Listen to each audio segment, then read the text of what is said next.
Hello everybody, I'm Ian, this is Louisa, and we are the Sinners Music Podcast, previously known as the Sinners Review Podcast. A bit more about that in a minute. How's your week been? Fairly quiet, to be honest. Obviously the last time that we met on here, I was sort of mid-panto season. Oh yeah, you did. So had been performing in that, and there was always sort of this anti-climax after the panto. Yeah, it's the coming down bit, yeah. So in the group that I'm part of, they're very much, normally what happens is you finish panto and the next week you're talking about the next show. But I've decided to take a little break this time. So for me, it's very surreal with the weeks rolling around and me not being part of that. But obviously being part of the general group and the conversation, it's very, very strange looking on it, having everybody being excited about the audition process and which parts are going to go for, and not being part of that. That's been very, very strange. So in that sense, it's been quite quiet for me. Oh, yeah. Good. Oh, that's a step in the right direction, probably, isn't it? Yeah. Well, I spent last weekend back in our hometown of York for at least almost overnight. I arrived on Friday, left on Sunday, went to a party, which was great, actually. And then went to London for a couple of days, and then spent most of the week either working on my set for Synth Southwest, which is in 2 weeks' time. I've not got very far with it, actually. I mean, I've got about the first 5 minutes of music, but it's a half-hour set, so I'm sort of busy working out, and I'm working things out with drum machines and stuff like that. So it'll be ready in time, and I will have recorded rehearsals of it. It's not at that point yet where I need to start recording bits of it. And then I was making some CDs to sell on the day at Dawlish. So that's. And I will be creating the labels for them on tomorrow, probably. So, I mean, I've sold quite a lot of stuff through Sinners Limited. No records, but odd things like 300 fridge magnets.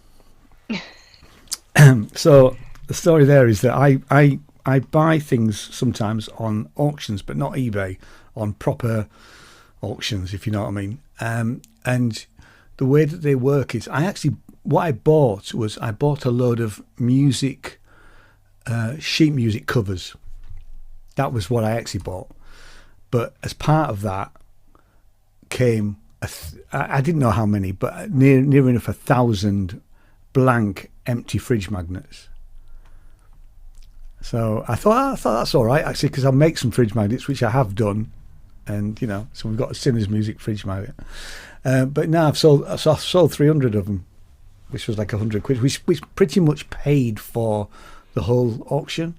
So anything I sell now is in profit. So. And what are on these fridge magnets? They're nothing. They're blank. They're just little blank ones. There's one I've made, right? They come as two parts, and you can put what you like in them. So somebody's bought 300 of them, and like I say, that pretty much paid for the whole auction, which is great, really. So we've still got another 700 to go. I've got slightly less because I've sold a few. So it's like some people. I mean, the thing I'm selling them on eBay, so you can either buy 1, 5, 10, 100, or multiples of 100. And this guy bought 300. So he's probably gonna, and I must be cheapest on the market, really. Mm-hmm. But even so, so that was my week, really. I've actually, while we've been talking, thinking about what I did do in the last week, that was absolutely amazing. So I went to the theatre last week, the Theatre Royal in Bath, and I watched Jodie Comer in Prima Facie. It is the best thing I have ever seen on stage, ever. So she was on stage, because I've seen the film of her doing that, which was It was before I moved here, so it was still in Pocklington, and they had it as a they used like the National Theatre movie thing. Yeah. But to actually see her do it on stage, I'm sure was absolutely amazing. The music's by Self-Esteem. You probably didn't realise that, because when we saw the film, they had a little short film about how it's Rebecca, isn't it? Rebecca Lucy, forgotten her surname. Yeah. How she'd made the music, and that was like a little 10-minute video film beforehand, and then we had the whole thing, which was just great. I mean, I thought it was absolutely amazing. It's just such an amazing piece of work, really. And for her to be, I don't know how the hell she remembers everything. I know she's done it quite a bit now, but to be on stage for, an hour and a half, hour and 40 minutes, something like that. Yeah, and then, with no interval. No interval, and just to be, telling the story, it was absolute, and playing all the characters is just amazing. Yeah. Yeah.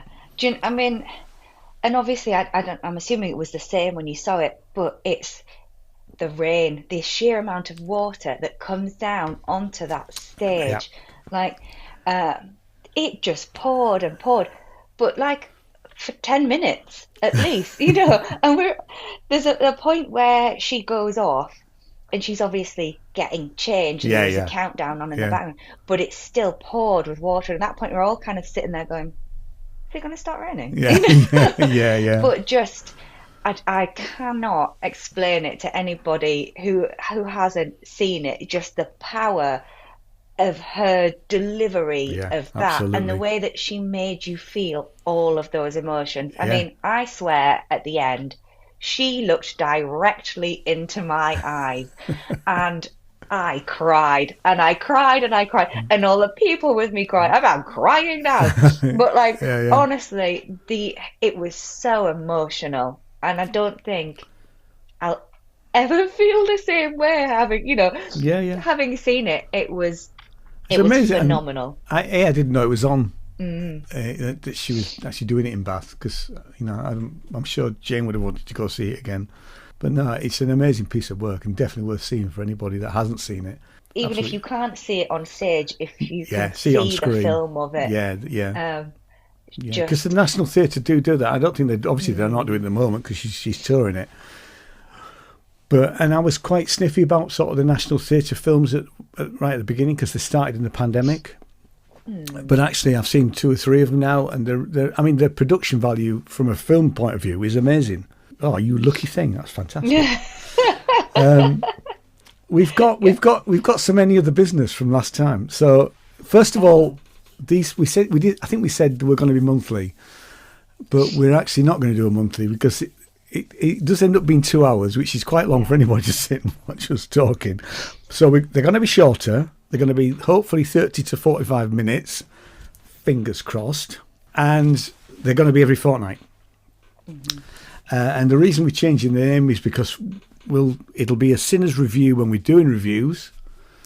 Whenever that is, it'll be Edinburgh and maybe the Aesthetica Film Festival, things like that, where we do something very specific. And it will be the Sinners Music podcast any other time. Yeah, the other thing we've got, any other business. Did you get any flowers for Valentine's Day? Do you know what? No, I didn't think got you did. Nothing. It was any other day. I mean, it was I was performing that day anyway. It was a panto day. It was a Saturday. I had 2 shows. So actually, I don't think I really even saw my husband that day. But I had a really nice time with my friends. I almost saw your picture. I almost sent you a picture of some flowers, but I thought it might be a bit weird. Because I mean, we didn't do anything for Valentine's Day. We swapped cards. We did talk about going out, but we decided that we didn't want to go out on Valentine's Day because it's pointless. We could go out any time. We still need to go out for a meal for Valentine's Day, which we will do. And we stayed in and watched a movie. Can't remember what movie. We saw something nice, something quite gentle. I think it was it Zootropolis? We might have even watched Zootropolis. Something we'd never seen before. But it was. Jenny wanted to watch something that was quite. She didn't want to see anything too violent and all that. So I was quite happy for that. So it was fine actually. News. So and I'm quite pleased that you haven't seen this, but Look Mum No Computer is going to be our UK entry for the Eurovision. Now, you said you didn't know anything about Look Mum No Computer or this. So his real name's Sam Battle. I have met him a few times. In fact, I did email him and said, Sam, did you want to come on the podcast? Now, the reality is, I thought if you don't ask, you don't get. And he's obviously, he is too busy doing the Eurovision thing.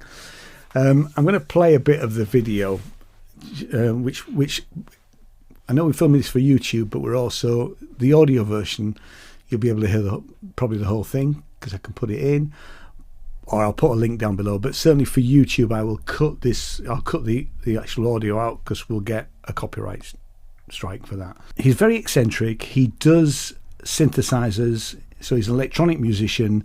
He builds synthesizers, like he did a thing a few years ago called the Furby organ, I think it was. So he made a musical instrument out of a load of Furbies that he collected. So he does weird and wacky things. He's got quite a large YouTube channel. He's a lovely bloke, but he's absolutely bonkers.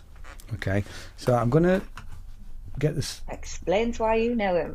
Oh, well, I have to say I don't know him well, and I was quite pleased because it has had some negative reviews, that the fact that Sam's doing it, which we'll come on to. I've just seen some of it this morning.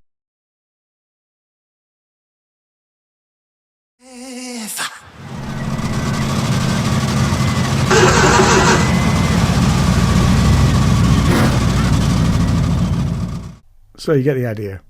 Wow.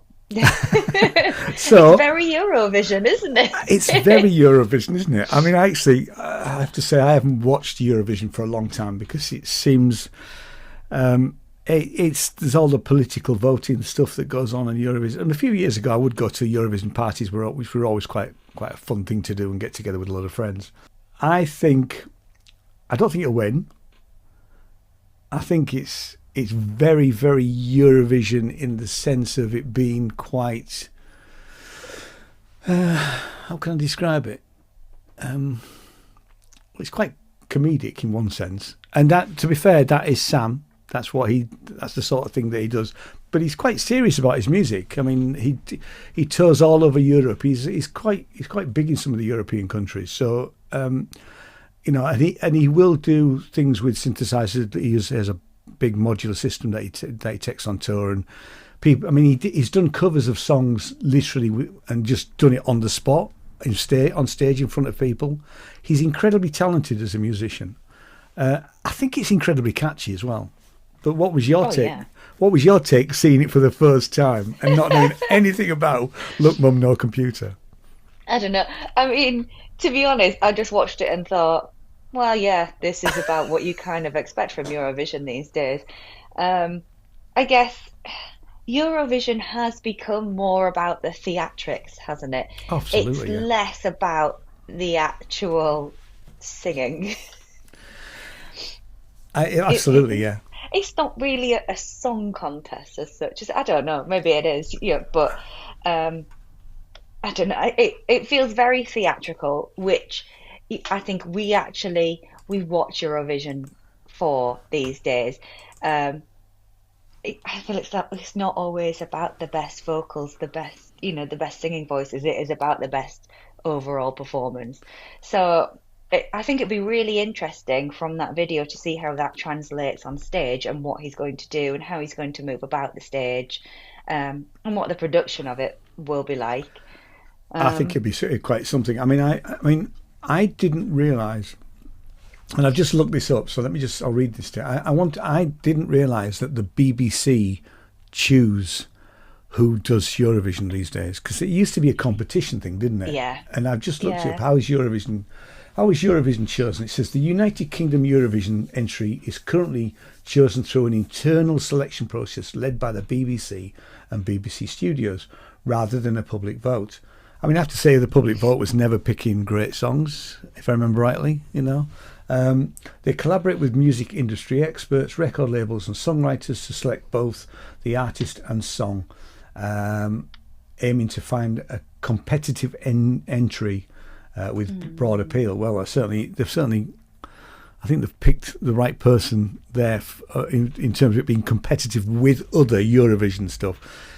There's some backlash, so I mean, I can be quite critical of the BBC, and they are being criticised because they've picked somebody who is quite Eurovision in the sense that it's or novelty. I don't like using the word novelty because there is a novelty element to what Sam does, but he is serious about his music. So the fact that, so the BBC have been criticised for picking him. I mean, and what was interesting on the sort of this week, the sort of synth community have really come out and gone, finally, there's one of us. He's actually being picked to some extent because he's a complete synth head, you know. And he's played at things like I met him at Synth East, probably in 2023. So, and where he performed there, you know. So he's well known in the synth community, and the synth community are right behind him. But I mean, I've just seen this morning. I've just took a screenshot of it. This is, and I'll put it in. This is The Independent. Which used to be a real newspaper, but now it's just online. And this is what they've said. They've got a picture of him. This year's UK Eurovision entry is a big heterosexual racket. Now, I can't read the whole article because it's behind a paywall, but the headline is, "This is an objectively terrible melange of synthesizers and a very loud man, but at least it's not beige." So there's already a bit of a backlash about the fact that he's doing it, you know. But I mean, I wish him luck, and I like I say, I don't think it'll win. I mean, I don't think it'll come bottom either, but I'd like to see it win. I would really like to see it win. I just think you never ever know. No, you don't really. You know. You've just got to wait and see. Sometimes Eurovision surprises us. Just thinking about it, they're talking about the BBC and their choice. I mean, I would say it's a very typical BBC choice. Do you think so? I think it's really left field for the BBC. I really do. Oops. Well, if you look at it in terms of diversity, it's not. Oh, I was right, just okay, having a little look there, and actually, so this is according to Google, that the last black person to perform for the UK Eurovision Song Contest was Jade Ewan in 2009. Oh, wow. So, you know. That's, good. Seriously good point there, actually. Yeah, to be fair, I hadn't thought of that really, but yes, you know, I was just thinking from a music point of view, it's weird and it's wacky and it's very him, really, you know. Yeah. But it'd be interesting. I will watch it this year because you know, and I don't know how you vote, but I may even vote, which is something I would never normally do. I don't think I've ever voted in Eurovision, but because it's Sam, I think I might, you know. It's the least I can do, really. I watch it every year, mainly because my friend is an absolute Eurovision super fan, and she's like, "You have to watch it because I need to be able to message you at any point during the evening to comment about the act." I have to say that I when I did watch it, I used to, and it was when Twitter wasn't the cesspool that it is now, because I very rarely go on Twitter now. But I used to quite enjoy some of the comments that people would say on Twitter at the time. You know, because some of them were very funny. There was a lot of witty people on Twitter in those days. You know, it's a long time ago now, mind you. But so yes, so good on you, Sam. We'll be there rooting for you. The other thing I wanted to just briefly bring up, but I didn't want to labour the point, was again about the BBC, was the business over the I Swear, the BAFTAs, and John Davidson, swearing, using the N-word to Michael B. Jordan and Delroy Lindo. Have you seen the film I Swear? No. And actually, I think it's going to be on Netflix this week, or certainly next week at the latest. It might even be today. We're recording this on Sunday. We're recording this on International Women's Day. More about that in a minute. Yes. So there's a couple of things. One is, I think that the BBC really shouldn't have. They should have.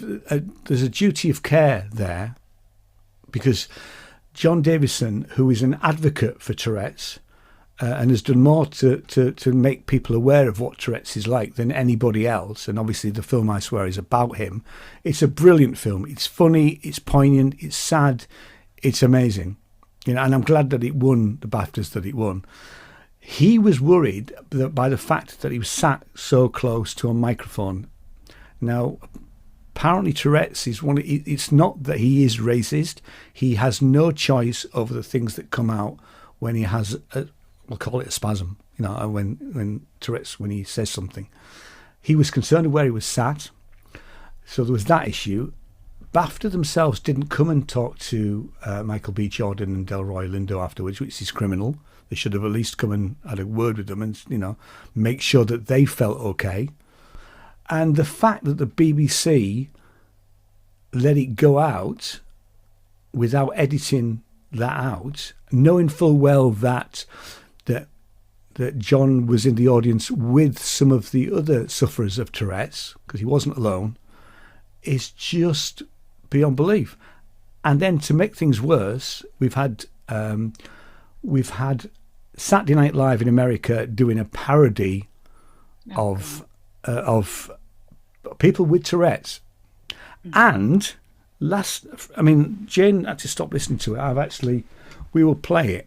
It's a very, very short piece from BBC Radio 4 from Friday night, where they made a joke about Tourette's and blind people. I'm just going to play it if I can off my phone, if this works okay. Now, before we begin, on behalf of the BBC, we just want to say that Naked Week is very pleased to offer a very special welcome to all the people with Tourette's syndrome we've invited along to this recording. By way of an apology for the BAFTA debacle, all 56 of them arrived by coach this afternoon. They're in the front 2 rows near the microphones. And in fact, we're proud supporters of people with any kind of disability, so we're equally delighted to have 2 profoundly deaf sound engineers. They're just outside in the van. Everybody's very welcome, until tomorrow, when we'll have to apologise and say they weren't. I'd have to say, what do you think?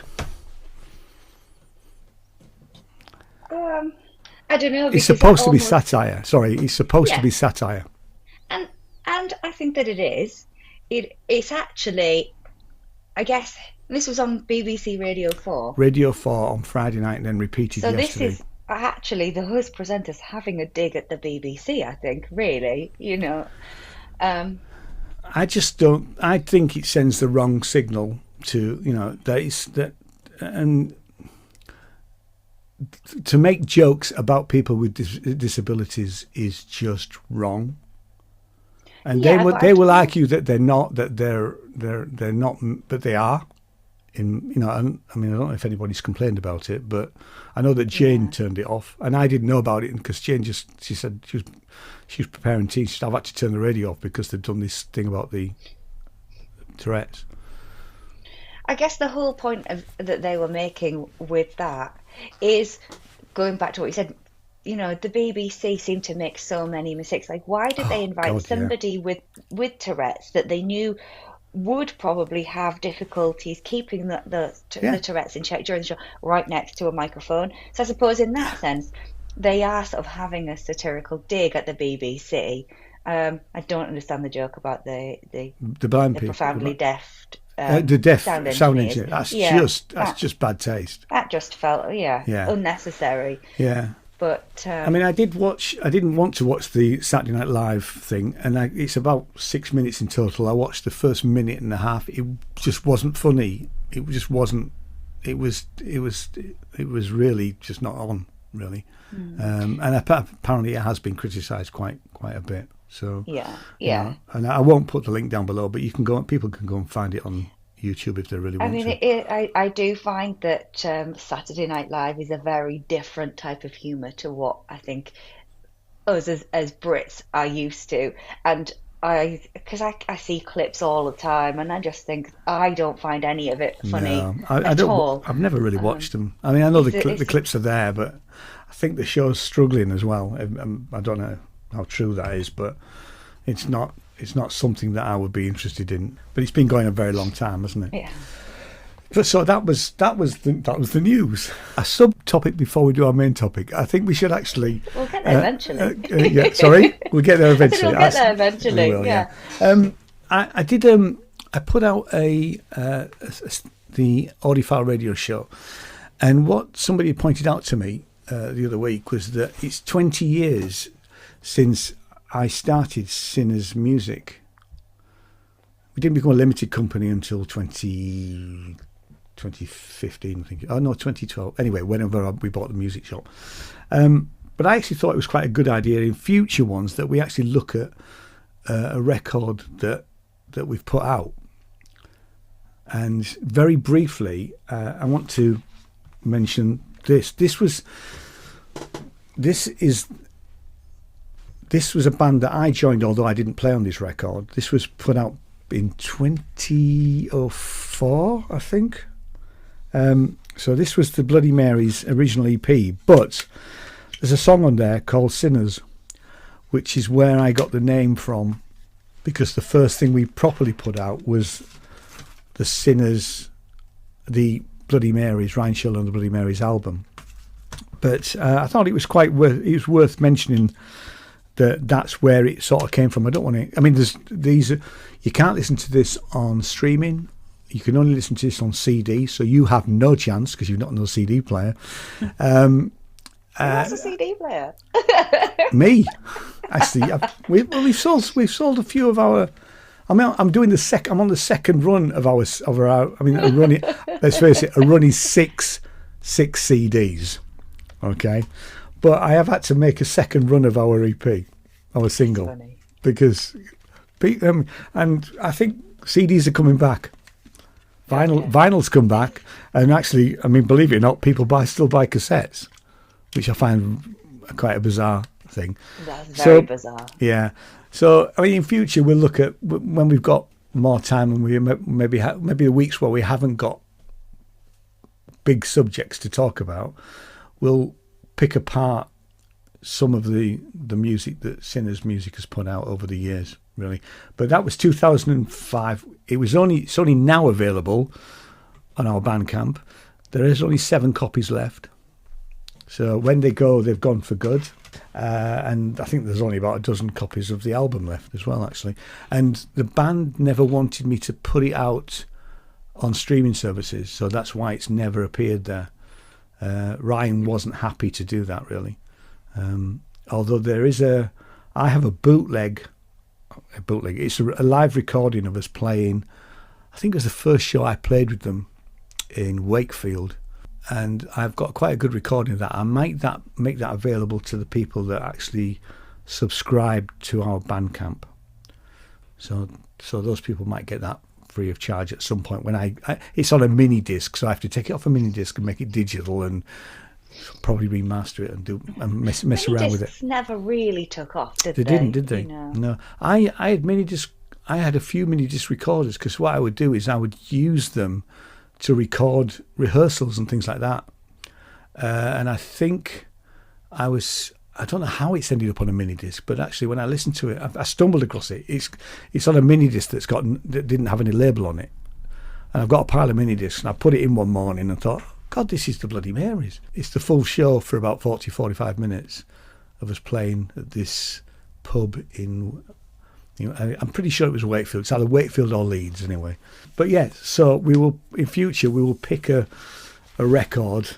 And I'll prepare it for you in future, so you can have some questions about it, But it was just, I just thought it was worth mentioning the fact that that's where we came from. Let's move on to the main topic, and we'll start. Should we start with International Women's Day? Okay. So, I mean, had you not mentioned it, I wouldn't have known today was. I mean, I apologise, but I wouldn't have known today was necessarily International Women's Day, and I've not seen it anywhere on the social media in the last couple of days. But interestingly, I've seen it everywhere. So I guess it depends on your algorithm. It must be. I mean, but isn't that wrong? That Yeah. Oh, yeah, absolutely. That's absolutely, I mean, granted, I don't go on Facebook. I use Facebook to just promote stuff. I do go on Instagram, and I wanted to ask you about your Instagram post, the one with the woman knocking people over. What was all that about? Oh, no. So I suppose my personal Instagram, I just most of the stuff that I share on my stories is moaning about work. So I see. in Is that my what day it was? job, Right. Okay. my day job is all about my day job is very, very corporate. So I watch all of these reels about people complaining about Zoom calls and things like that. So no, it's just things that I find amusing.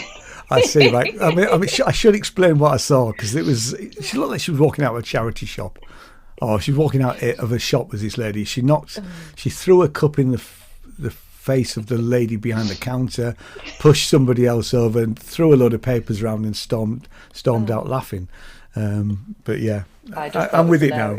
I'm with it now. That's fine. So International Women's Day. Yes. So, it is a day that is celebrated every year on the 8th of March. And actually, International Women's Day is there.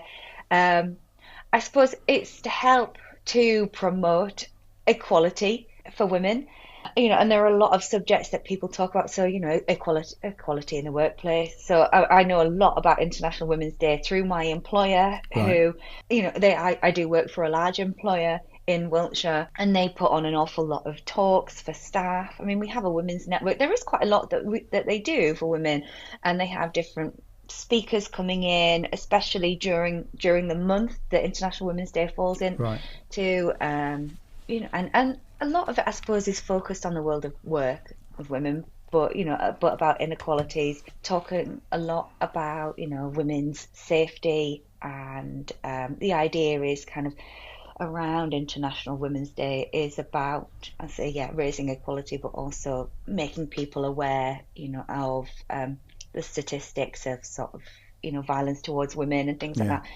that.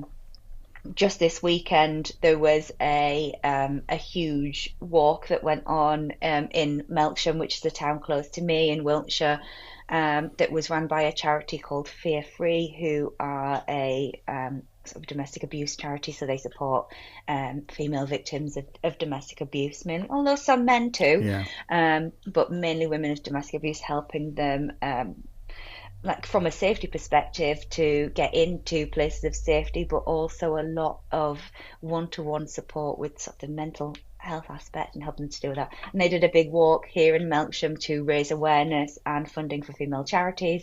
So there's an awful lot that goes on around International Women's Day, but the day itself is there where, specifically people are having conversations to raise awareness.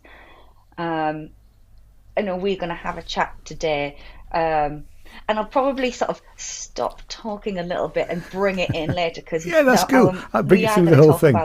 We are going to talk about the Brits today, and I just thought it would be nice to maybe bring in a little bit of perspective around the Brits and women and things like that. So I think that's a really good idea. Yeah, I mean, bring that in. I mean, I can give you, if we're talking about women in the industry, I do have a few sort of very quick facts to share about women in the music industry. So, in terms of the industry, women are still really underrepresented within the production aspect of it.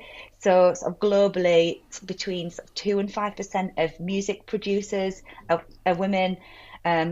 Production within the industry remains one of the highest male-dominated aspects of it. And we are seeing a few more women come into that industry. I mean, when we talk about the Brits, we'll talk about obviously the awards that were won with music production. But it's still very, very male-heavy in terms of the decision-making. It certainly is. I mean, I don't know of many female producers. I know a couple of mastering engineers. There's a lady called Katie Taverner, I think she's in London, who is she just masters, records. So they take the final finished record after it's been mixed to Katie, and then she's mixed some very big records. She's been on my radar for quite a few years, mainly because I'd originally heard her on a podcast, and I thought, well, if I've got the money, because it's obviously costs money to have a mastering engineer. If I've got the money, I would certainly be taking it to Katie, because I thought she was great, and the records that she's mastered, I thought were great. So and you're right, women are underrepresented in bands. I mean, there aren't that many female drummers, and I do remember there was a girl that came for drum lessons, and I was so pleased to see that it wasn't just boys coming through the door when we had the music shop every week, that we were starting to get girls coming through who wanted to play drums, which is just brilliant. So women are underrepresented in the music industry, definitely. They're still, they're underrepresented again in songwriting. Yeah. So 15% of songwriters on hit songs that we hear in the charts are written by women. So although I suppose women's voices are often heard within the music, they're still underrepresented in the rooms where the songs are actually written. Yeah. And I suppose talking about bands and things like that, if you look at festival lineups, they still remain unequal. And the majority of sort of music festivals, they often have less than a third of female artists in the lineup. It is really interesting when you see the statistics. I don't quite know how we fix it either, because let's face it, women have been underrepresented right throughout history, and you say about work, but financially, I remember when I worked at York University, that some of my female colleagues were on less money than some of my male colleagues when they had, they might be senior lecturers, but that sort of stuff does happen and still happens, probably more so in the corporate world than in education. I remember we had a diversity person who was female, but it almost, and it wasn't her fault, but it almost seemed like it was a tick box exercise. And granted, this is 15 years ago, so, and hopefully things have moved on a bit since then, but it seems to be very, very slow progress. Yeah, which is why we have things like International Women's Day to help to move that forward. Yeah, but and I know we're going to talk about the Brit Awards, but obviously one of the big sort of wins for me in terms of winners that is Pink Pantheress and how she won Producer of the Year. Yeah, I mean, those are the things that we need to keep seeing, and Absolutely. I think definitely considering that women are definitely underrepresented in the production side globally, that win was a big win for women. Yeah, it was. Yeah, I didn't really know work until I watched the Brits. So shall we move on to the Brits? Is there? Yeah. So I don't always watch the Brits. I'll be honest with you, I'm not hugely fond of award ceremonies. And I remember a few years ago, Lily Allen saying that the Brits was all fake in the sense that it was all predetermined, and I tried to find the article, but I couldn't find it. It's all about the latest stuff with Lily Allen and how she snubbed the Brits. Let's face it, Lily Allen can be a diverse character. I mean, I think her latest album's pretty good, actually. It sounds like her ex-husband, was a bit of a knob, if I'm honest. And apparently, I read one of the articles that she was meant to be there, and they'd sat her on a table, and there was going to be a cake there with Marilyn written on it, which I don't know whether she had agreed to that or not, or whether it was just going to happen. There's been about 150 complaints to the BBC, to the ITV. It wasn't BBC, was it? It was ITV. And I had to sit through all the bloody adverts as well, which was really irritating. But that's a whole different subject. So I did, and I wrote things down as I went through it. So did you see all of it, or did you see bits of it? So I've seen bits of it. I did actually have it on at home, right. But I would say I didn't fully pay attention to all of it. Home life was ongoing in the background. Absolutely, yeah. So I thought some of the performances were really good. I mean, the first performance, which was Harry Styles, I thought it was okay, but I thought the song was quite weak. I mean, and I'll be honest, obviously, Harry Styles is not I'm not the demographic, but I didn't think it was. It looked very retro. In fact, the first three performances were all very retro. They were all sort of harping back to sort of 1950s. So, I mean, certainly Harry Styles. I said I've written here. Good performance. I like the heads and the dancing, and that was really quite good. The song was, I put it down as average. And then we had Ray. Did we have Olivia Dean in between? I know Olivia Dean performed, didn't she? Yes. Yeah. With I Need a Man. I have to say, I'm pleased that Olivia Dean's doing as well as she is. She's from Walthamstow, because according to my daughter-in-law, who told me on Monday, she's a local lass. She's from, her parents live in Walthamstow. I have to say, I've listened to bits of the album, and it's a bit meh, if I'm honest. Have you listened to her? Olivia Dean. I've listened to a number of her songs on the album. I mean, I came across her fairly recently, sort of over New Year, because we were watching Jules Holland. Not my choice, but family's choice. They like to watch Jules Holland on New Year's Eve. I should watch Jules Holland. I don't watch him, but I should do. I can't.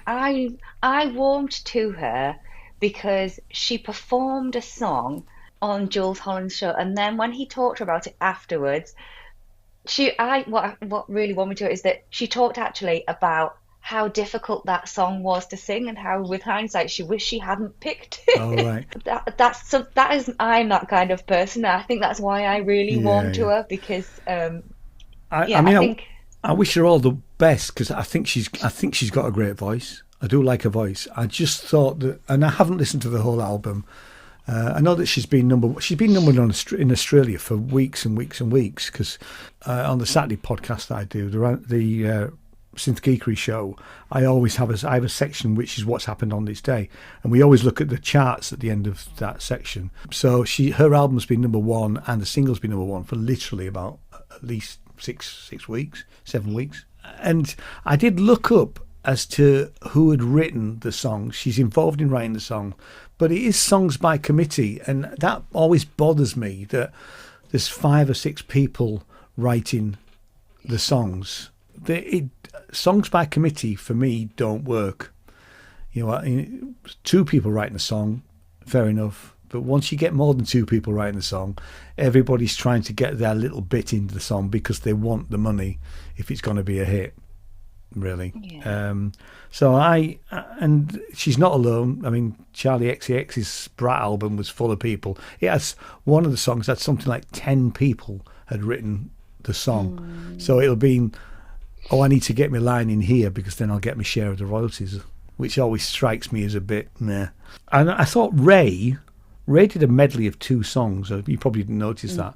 Again, great voice, not my sort of thing, I'm honest, but she clearly used it as a promotion for the album, because right at the end she says, the album's going to be out on 14th of March or whenever it is, And I thought, that strikes a bit, that smacks a bit of just, I'm desperate for you all to know that these songs are going to be on my new album, using it as just a promotional tool, But isn't that what the Brits is anyway? All of those people who performed are essentially performing absolutely, to but it's, promote themselves. When it's so blatantly obvious, I mean, be a bit subtle, please. Again, I think she's got a great voice, but nah, not really. I thought the best group came up first.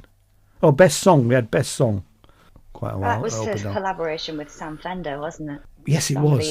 And I was quite pleased to see Sam Fender up there. I don't listen to his stuff very much, but actually I probably should listen to him more.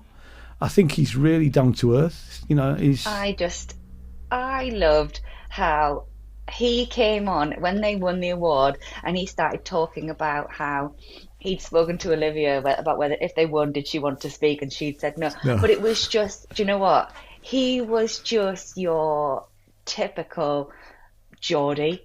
He was your typical Geordie man. He said, he used the word gan, which obviously the Geordies use for go, Yeah. and I was just like, yes, that man is so normal, and he's not changing who he is. He's not changing his accent or anything Well, to please people. He is himself through and through.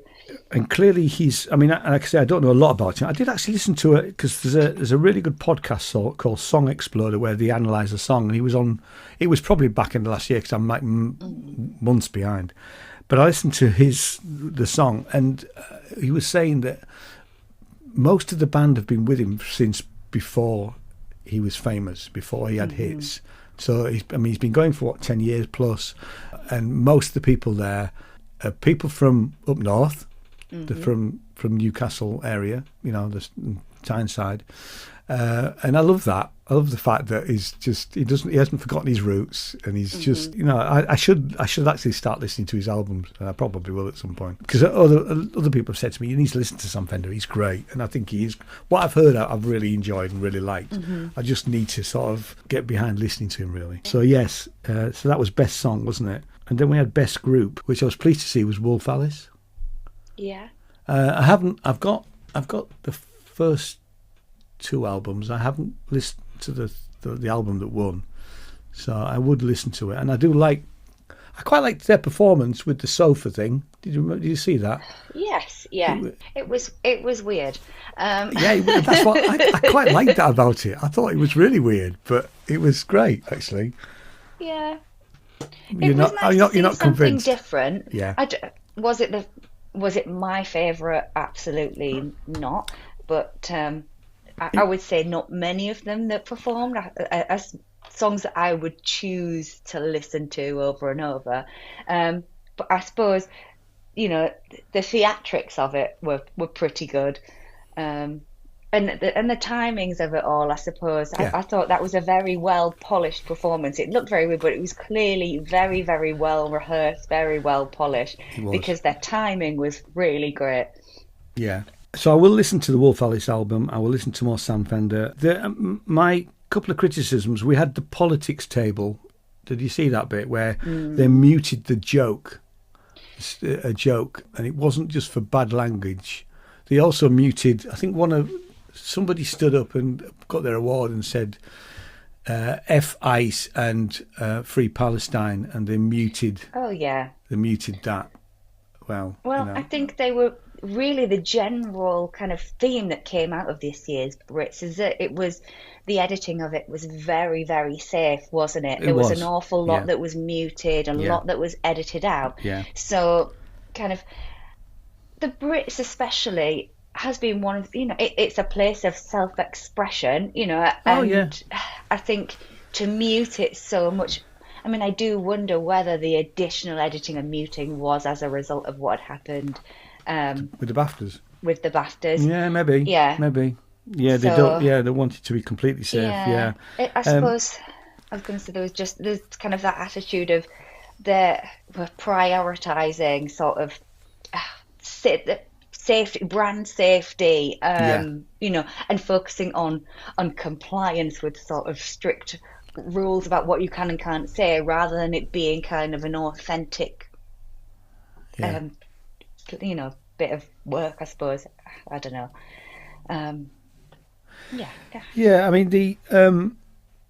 So then we had the breakthrough artist, who's Lola Young. She's had her demons already. I know that I was listening to something. I liked Messy when it came out, because that was the big hit, I think, wasn't it? Was that actually 2024? Yeah. And I did, because I think it was my eldest son who said, you need to listen to this girl, she's great. And she's right, she's great. Again, really good voice. All these girls have got really good voices. I know that she ended up in rehab when did Messi go to number one? Oh, it was certainly in the top of the charts, and she was having problems with drugs and alcohol, I believe, and I don't know whether she's over that yet. Bless her. I feel for Lola Young, because I think she's definitely a victim of this system. Lola Young doesn't fit with society's version of what a pop star should look like. Yeah. You know, and she's had a very, very difficult time because although there has been a general consensus that her music is great, we don't see that in the media because all they want to talk about is what she wears. Right. You know, Okay. what clothes she's wearing, what size body she is in, what you know, and what she's in. So there is an awful lot of talk about Lola Young and how she looks, and because she doesn't fit with society's version of what a pop star should be and what size clothes they should be wearing and what outfits they should be wearing. And I think she's very young, and you know, to be kind of catapulted into that where you are finally breaking through and doing something that you want to do, to then actually be criticised personally about who you are and what you look like. You know, it's kind of no wonder that she kind of rose and then and fell so quickly because how can anybody live with that every day? And it does remind me of, I mean, I remember seeing the documentary Amy about Amy Winehouse and how the people around her didn't. I mean, you say it's hard to take care of people, but you know, people didn't take care of her. Her father didn't take care of her. Her management, her first manager. Have you seen the documentary? No, I haven't. The first manager that she had was more of a friend than a manager, but he really looked out for her, and he tried. But then after that, that's why she probably replaced him. The management were not interested. They were interested in her, you know, they were interested in taking care of her as an artist. And I do wonder if that's what's happening to Lola Young, and not only her, but other, you know, I mean, let's face it, if you're in your late teens or early 20s and you're suddenly catapulted into this world which is prevalent, where there's free alcohol and free drugs and all the rest of that, what goes on with the music business, and always has been like that, but nobody's really looking out for you. You know, it's difficult, really.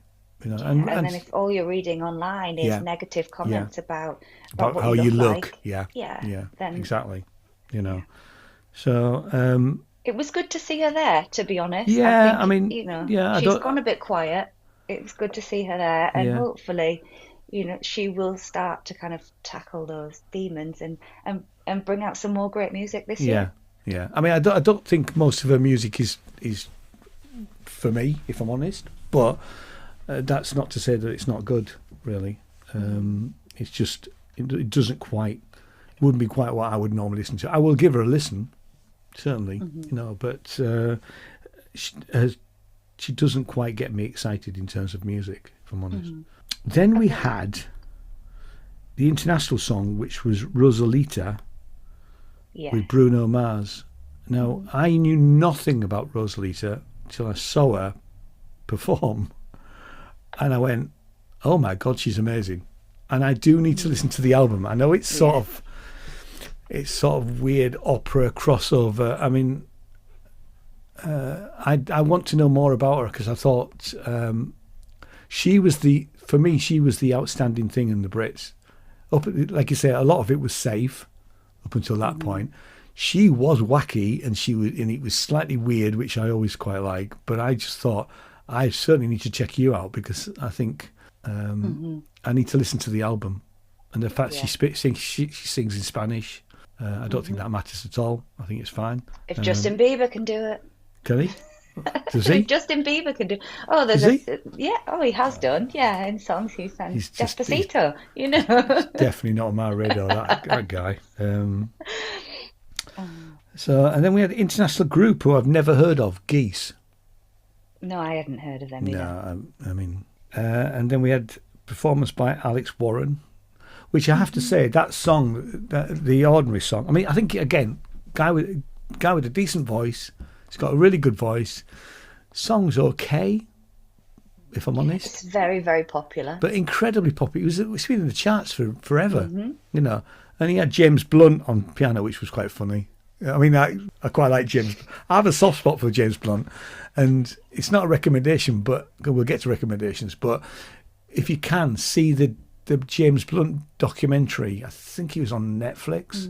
It's one of the stream. I've actually seen it twice because I watched it with Jane, second time. When the backlash came about him, they sort of knew it was coming, and he's still annoyed by it, and rightly so.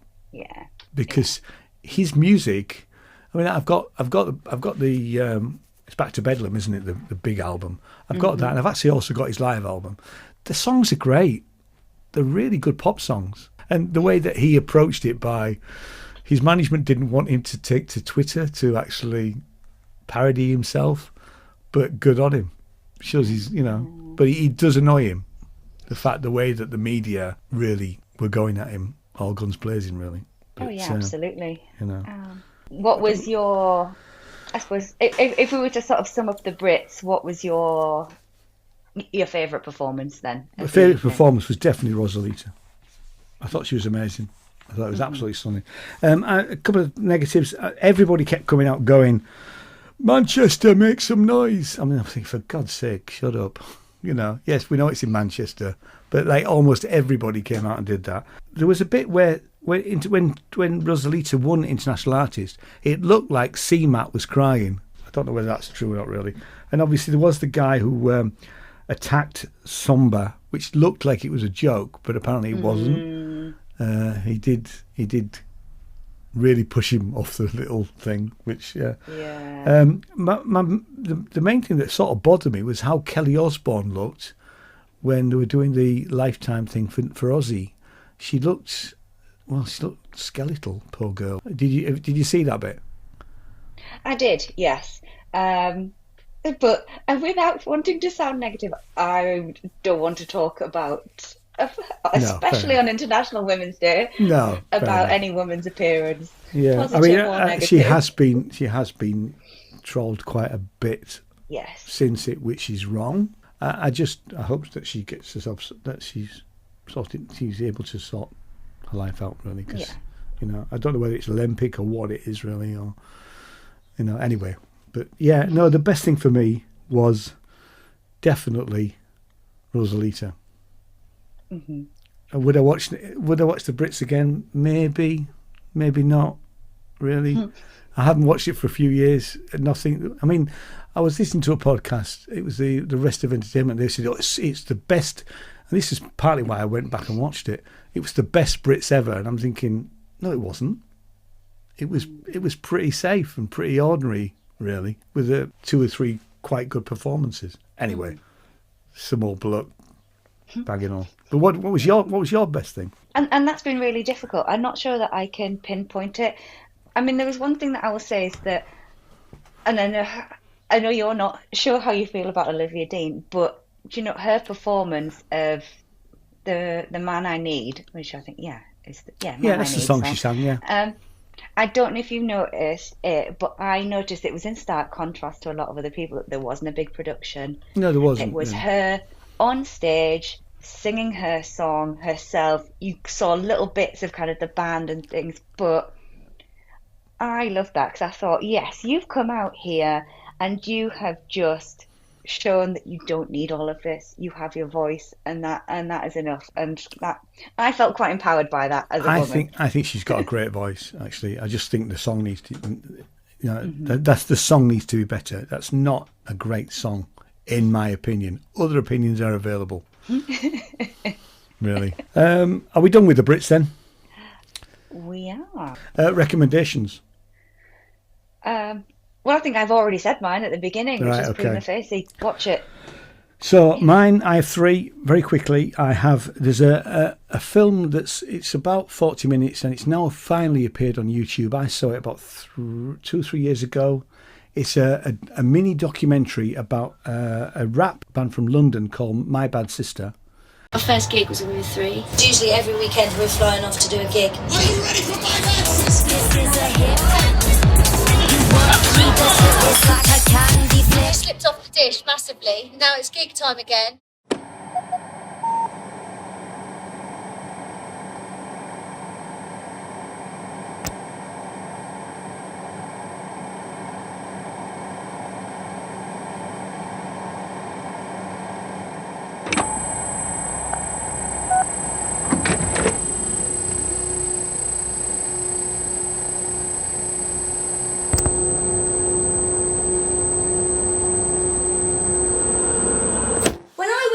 supplements. I got you them as well as me. I might have stolen them, but I stole you them as well as me. I couldn't afford to spend £30 on B12 yesterday. I spent £15. I'm waiting to be paid for a couple of things. What, so you started taking B12 yesterday and you think that I've got acne because you started taking, but you have... You're both fucked up. The reason why I've got spots and she hasn't is because I'm fully detoxing. She's having occasional cigarettes. Occasional cigarettes is still detoxing. No, it's not, because you're not fully committed. Oh, fuck off. You can't do it all. You can. Yeah, you can. We haven't rehearsed, so she's going to have a meltdown. No, I'm not. Yep, she is. They'll be alright. Still haven't rehearsed. 2 weeks later, still no rehearsal in sight. So we were arguing so much because we smoked too much weed, and now we realise, after not smoking any weed, that we just hate each other. Me and Sophie have been performing together since we were about 3 years old. Mum used to take us to festivals and stuff to perform. She had her own dance school, so we learned everything there. We were child actors in Home Farm Twins, BBC programme in the 90s. And then we started making music together when we were about 19, 20. We haven't really looked back since. Killing your brain and dulling your senses, not to mention what it does to expenses. Makes you weird and you don't even realise I'm not addicted to use it in lies. We have tried to kill each other a few times though. It's absolutely brilliant about, they're sort of on the cusp of doing something big, but they've been told they need to sober up. Yes, so it just, if you put My Bad Sister in on YouTube, you'll find it. I will put the link down below. I saw it at the Estetica Film Festival 2 years ago and was blown away by it, really. So it's definitely worth seeing. The other one is, if you haven't seen it, did I mention Small Profits last month? No? I don't remember, no. Small Profits, 6-part series on BBC. It's done by Mackenzie Crook. It's brilliant. It's absolutely, if you've seen The Detectorists, and if you haven't seen The Detectorists, you need to watch The Detectorists, but Small Profits is just absolutely delightful. It's brilliant. And lastly, I've started listening to a podcast by a father and daughter called Prog and Progeny, and it's by the keyboard player of Marillion. Now, I have to say, I am not a Marillion fan at all. He's doing this podcast he's been doing it for about a year apparently, with his daughter, and it's basically, he'd written a book a couple of years ago, and they go through the book, and actually interesting at the end of it, he reads a chapter of the book, so you don't need to buy the book, you can listen to a chapter of him reading it. But it's about his story, his life story in Marillion, and how he got into Marillion, and what it's like to be in a band that was clearly out of time. It was prog rock in the 1980s when everybody was listening to new wave. So how Marillion became as big as they did is beyond me, but it's a really interesting listen. So that's my 3 things. Are we done? Because you need to go. Are you gardening? Are you going gardening? I'm not, but I have a few things that I need to pop out for before the shop shut. Yeah. You've got cake mix to buy, haven't you? So we'll be back in a fortnight. So thanks so much for listening or watching, and we'll see you next time. Cheers. Bye-bye. Thank you. Bye.